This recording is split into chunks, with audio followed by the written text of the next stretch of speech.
Hey friend, just start tapping on this side of the hand while we get into some shadow work again today. We are in gate 12. We're talking about vanity as the shadow, and the gift is discrimination. And let's just jump in the river, figure out how they're connected to each other. So take a big deep breath in, hold it at the top, and then let it go. Even though vanity is an uncomfortable word that I don't want to associate with, I choose to deeply and completely love and accept and forgive myself. This is a very internal shadow. Whereas like pride would be very external.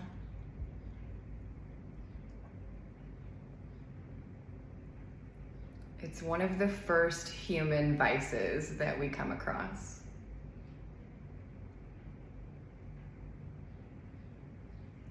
And my vanity does not want to let go.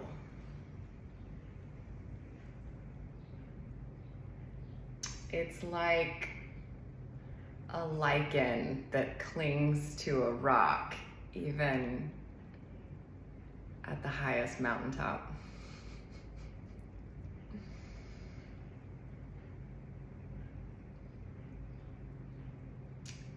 Somewhere deep inside, I got a message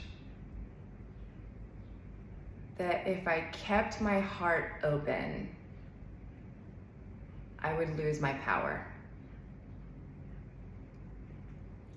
So I now choose to take a look at this shadow and how it shows up, and to deeply and completely love and accept and forgive myself.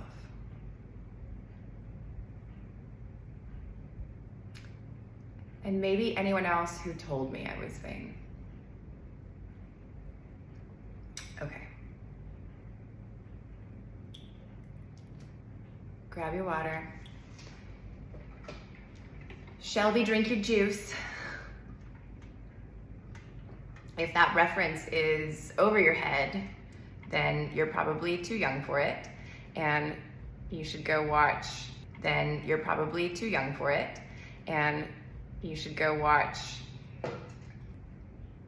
Steel Magnolias. Go watch Steel Magnolias. And drink your water, and just let's move on.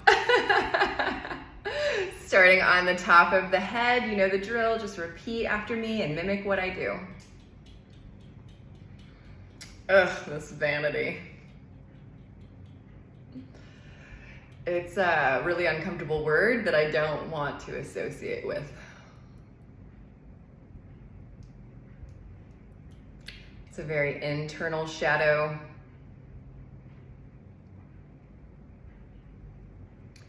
It's a vice that does not want to let go.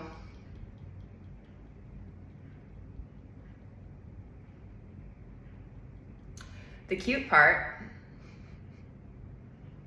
is that I choose to embrace this, which means I choose to embrace everyone.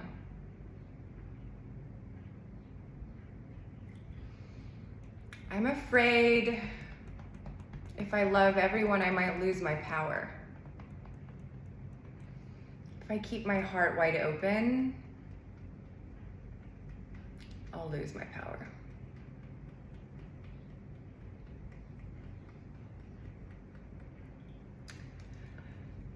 Vanity can have the most beautiful words, but it cannot hide from my tone.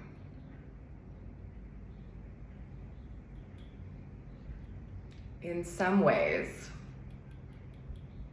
it's almost better to not think about this shadow at all.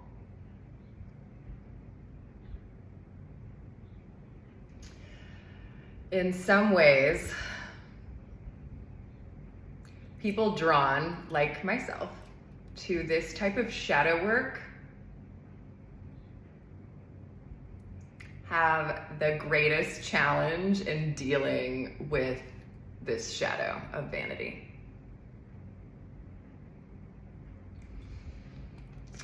I'm under the illusion that I'm different from the rest of y'all. Pure in some way because I do this work.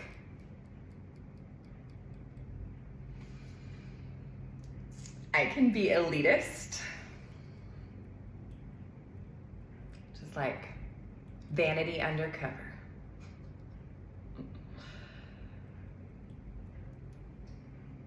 I can be elitist by remaining detached, which is BS. Like I'm somehow clearer if I'm detached.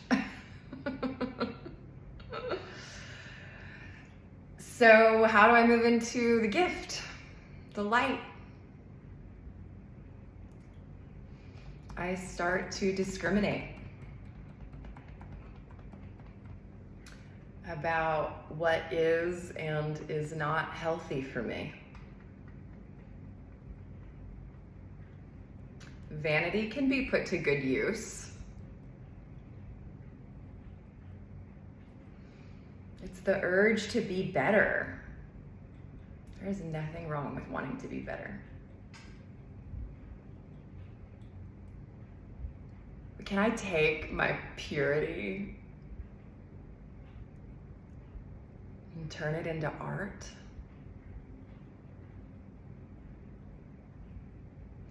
I'm strongly motivated by emotion. I'm strongly motivated by the quality of my thoughts. And I learn to communicate with ease. And I can communicate in a lot of different ways. Through any artistic form.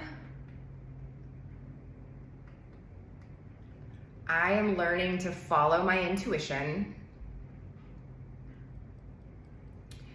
If someone is fake and I see it, I trust myself to choose what is healthy for me, to use my discrimination intelligently, emotionally. If someone is concealing a fake agenda, I can remove myself. I naturally seek a higher frequency.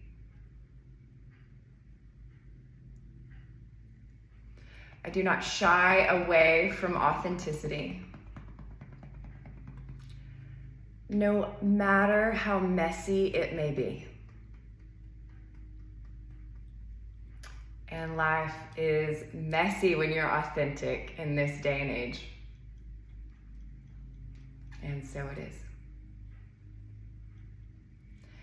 Okay. The shadow of vanity, the light of discrimination. But I hope through exploring this gene key, this gate, this doorway into yourself and into your wide open heart and how you communicate through your throat. So this lives in the throat chakra, and which is like its own separate doorway in different, it's a shield that protects everything below it, which I think is really interesting because then you're talking a lot about creativity coming from your emotions, from your sacral, from everything that lives underneath it, and how it gets brought out into the world, which can be your voice, but it doesn't have to be. We can speak through lots of different forms. So I'm curious, how does vanity show up in your life? Has anyone ever called you vain? How do you use discrimination in this elevated sense of the word. Anyway, let me know in the comments down there. Cheers. See you in 6 days.